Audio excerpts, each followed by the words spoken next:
नमस्कार. आज बनवूयात खुसखुशीत असे पालक पनीरचे पराठे.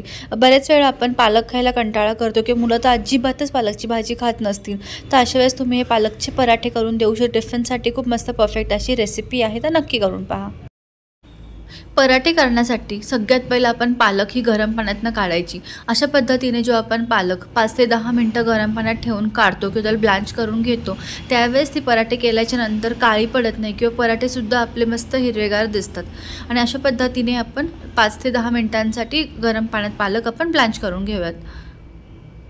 10 मिनटं झाल्याच्या नंतर ही पालक आता आपण मिक्सरच्या भांड्यातनं काढून घ्यायची.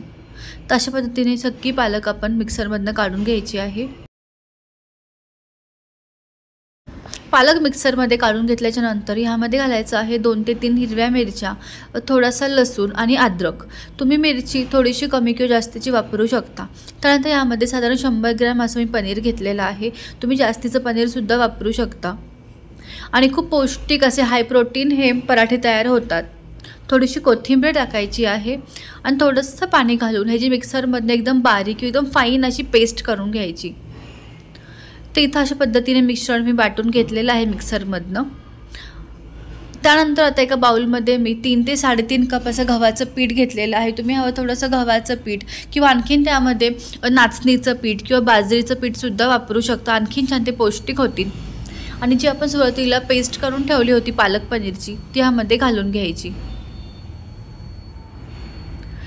त्यात थोडासा ओवा टाकायचा आहे. त्याचबरोबर इथं मी जिरा पावडर घेतलेली आहे अर्धा चमचा आणि अर्धा चमचा धने पावडर. चवीनुसार यामध्ये मीठ घालायचं आहे.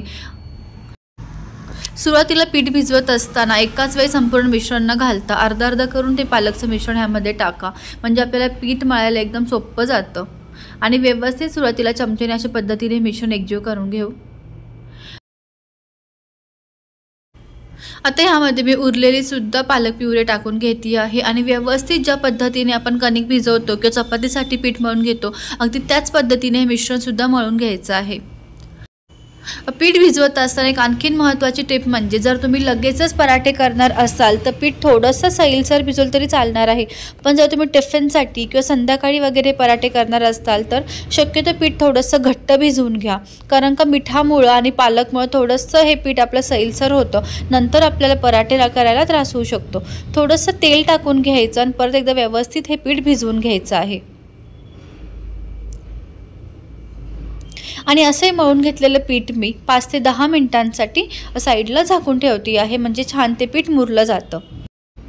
आणि ज्या पद्धतीने आपण घडीची पोळी किंवा चपाती लाटतो, अगदी त्याच पद्धतीने हे पराठे लाटून घ्यायचे आहेत.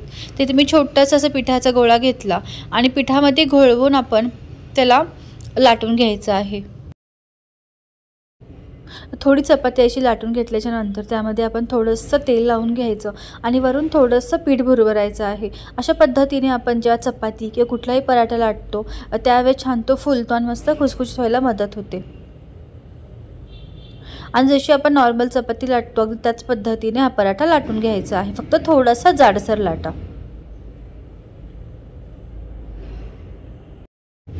बरेचदा मुलं किंवा आपण सुद्धा भाजी खायला कंटाळा करतो, त्यावेळेस तुम्ही असे हाय प्रोटीन पराठे नक्कीच करून पहा. खूप टेस्टी असे पराठे बनतात.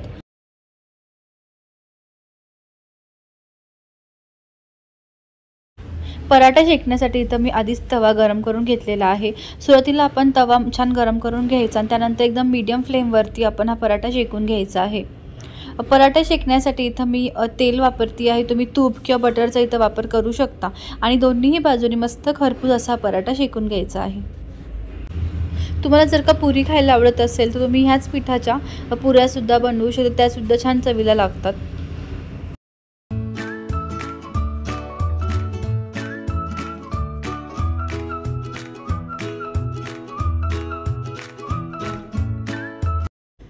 तर इथं खूप टेस्टी पौष्टिक असा पालक पनीर पराठा तयार झालेला आहे.